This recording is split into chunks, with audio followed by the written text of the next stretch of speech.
300 fit Purbachal গিয়ে কোন ধরনের খাবারটা টেস্ট করে দেখবো ভেবেই পাচ্ছিলাম না। এখানে প্রায় নানান আইটেমের নানান ধরনের খাবারের পসরা নিয়ে বসে আছে দোকানিরা। দেখতেও বেশ সুন্দর লাগছিল।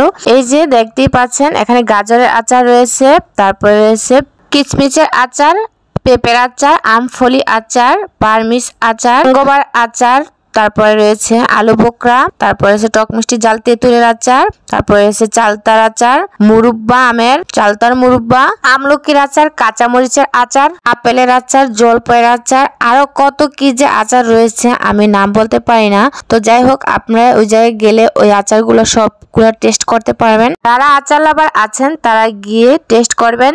নাম লেখা আছে আচারের গায়ে। আমাদের যেহেতু পেট ভরা তার জন্য টেস্ট করতে পারছিলাম না। তো সিরাজ ভাইয়ের পঞ্চরসের আচার এটা, উনি নিজ হাতে তৈরি করেন। চাইলে আপনারা পার্সেলও আনতে পারবেন, কোনো সমস্যা নাই। লোকেশনটা হচ্ছে 300 ফিট নীলা মার্কেট 1 নং সেক্টর পূর্বাচল। তো আপনারা গেলে অবশ্যই এগুলা ট্রাই করার চেষ্টা করবেন।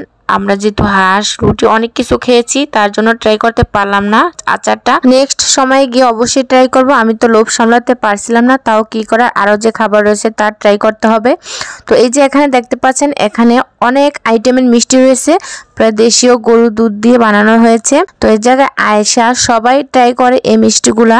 বিশেষ করে এই জায়গার সবচেয়ে বিখ্যাত মিষ্টি হলো এই যে বালিশ মিষ্টি আর ল্যাংচা মিষ্টি। এই দুইটা মিষ্টি নাকি অনেক বিখ্যাত।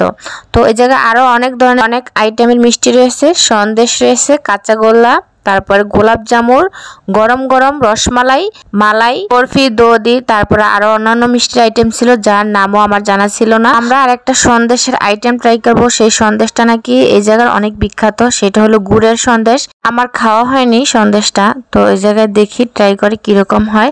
তো এই যে এইটাই হলো গুড়ের সন্দেশ। অর্ডার করেছি, কিছুক্ষণের ভিতরে হাতে পাবো। তো ট্রাই করে দেখবো আসলে কিরকম খেতে। তো আমরা হাফ কেজি নিয়েছি, যার মতো করে খেতে পারবেন, যে যত টাকার চান তত টাকারই খেতে পারবেন। তো আমরা হাফ কেজি নিয়েছি, খেতে পারলে তো পারবো, না পারলে বাকিটা বাসায় নিয়ে যাবো পার্সেল করে। তো এই যে দেখতে পাচ্ছেন সন্দেশটা হাতে পেলাম, দেখতেও কিন্তু মাশাআল্লাহ অনেক সুন্দর ছিল। তো এবার ট্রাই করার পালা। আমার সাথে আমার পরিবারের লোকেরা যারা গিয়েছিল আমি বললাম তাদেরকে আগে ট্রাই করতে, পরে আমি ট্রাই করব। তো আমার কাছে ভালোই লাগছিল খেতে। তো আপনারা আসলো ট্রাই করবেন অবশ্যই গুড়ের সন্দেশটা। এটা 400 টাকা কেজি ছিল, আমরা হাফ কেজি নিয়েছি 200 টাকা দিয়ে। তো মোটামুটি ভালো লাগছে, এতটা ভালো লাগে নাই। এই জায়গা আসলে অনেকেই ট্রাই করে, কারণ শহরের তুলনায় এই জায়গার খাবারের জিনিসের মানগুলো একটু ভালো, তার জন্য। তো আমাদের সন্দেশ খাওয়া হলে আমরা এবার কলকাতার বিখ্যাত মালাই চাট ট্রাই করব, কিভাবে তৈরি করা হয় সেটাও দেখাবো। তো সেই পর্যন্ত আমাদের সঙ্গেই থাকুন। তো এই জায়গায় দেখতে পাচ্ছেন অনেকগুলো মটকা দিয়ে সাজানো পুরো দোকানটা। তো এখানে যা যা প্রয়োজন চা তৈরি করতে, এই যে দেখতে পাচ্ছেন গরুর দুধ একেবারে জাল করে ঘন করা হয়েছে। তো আরো অন্যান্য যা যা মশলা মাসলি জিনিসপত্র দেওয়া দরকার তার সবকিছু কিন্তু রয়েছে। চেয়ার রয়েছে দোনো সাইডে বসার জন্য। তো দোকানটা বেশ সুন্দর লাগছিল, দুইজনে তৈরি করে চাটা।